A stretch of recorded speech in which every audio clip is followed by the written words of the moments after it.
Hi everyone, so this is a quick video on constructing an external tangent between circle A and circle B. So in this example, this big circle here is A and this circle here is B. I've drawn the circles at random positions just to show you that these constructions don't matter whether these centers are in line or whether the centers are above each other and the circles are on top of each other, or if they're lined up like this. It follows the exact same sequence no matter where the circles are positioned on the page. So there's a quick run through of an external tangent. So if I just do a quick sketch there, so I have one circle and a second circle. An external tangent is a tangent that touches the circles on the same side of the line. So as you can see, this circle is touching on this side, and this circle is touching on this side. And that's what makes it an external tangent. Apologies. So let's jump straight into it. So the first thing we do when we are constructing an external tangent is we join up the two centers.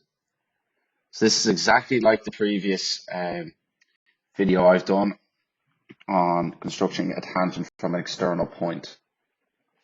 Okay, so that's the two centers joined up. The second part of this construction is for external tangents. So for external tangents,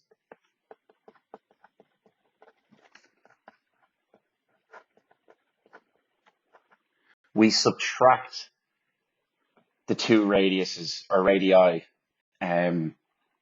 to give us a construction circle on the inside of the bigger circle. So in this example here, I've just picked two whole numbers. So I picked a radius of 50 and a radius of 30. So my construction circle will be 50 minus 30 equals 20. Don't forget your units, millimeters. So that's the first thing I do now with this construction after joining the centers. So I set that to 20. Okay. Pop it into the center of this circle. Okay, and draw my construction circle. The next step is to bisect this line, that line C and D. The reason why that's C and D is that was just the center of that circle, and then D was the next letter after C, just if anyone's wondering what those letters mean. So for the construction of bisecting a line, we bring our compass further than halfway, scribe an arc, and scribe an arc. We then put the point on the other center, scribe an arc, and scribe an arc. Sorry, I need to go back to this one. The arc wasn't big enough to create an intersection. There we go. Okay, and you can't really see the bottom one, so what I'm going to do is just go over the axis slightly in a pen for you. Okay, and then what I do is I get my set square.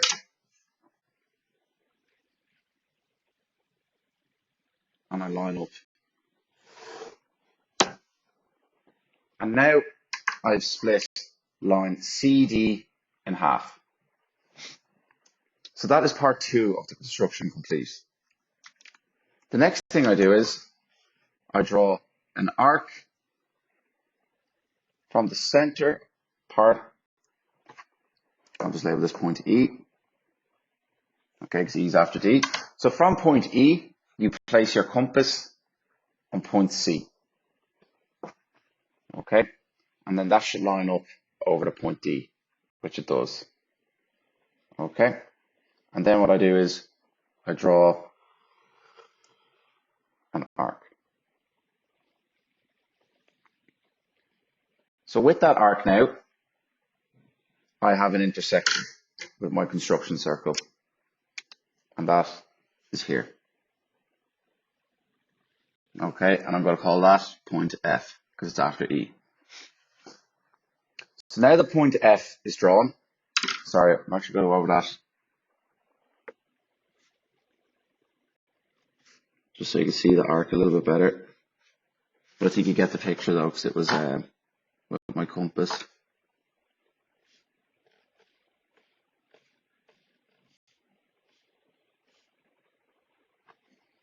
Okay. And now what I do is I get my set square and I line it up on point C, which is the center of my circle. And I line it up through that point F, which is the intersection of my arc and my circle, my construction circle. So I line it up and draw it out to my circle. That point P there, or that point on that circle, which we will label G, is a point at which the tangent will go through that circle. And lastly, what I do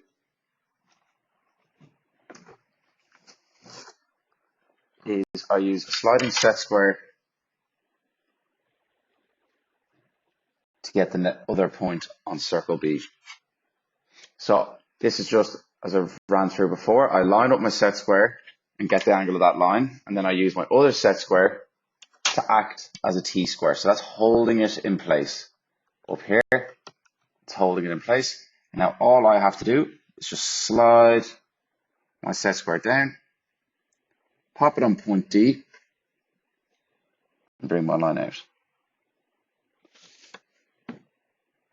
That gives me point H. This line here and this line here are parallel because I used my sliding set square and kept that going at the same angle, so that never meets. Those two lines will never ever meet.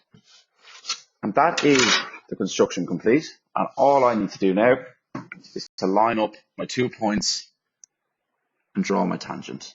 So lined, lined. And I'm going to emphasize this tangent, so I'm going to do the whole length of my set square.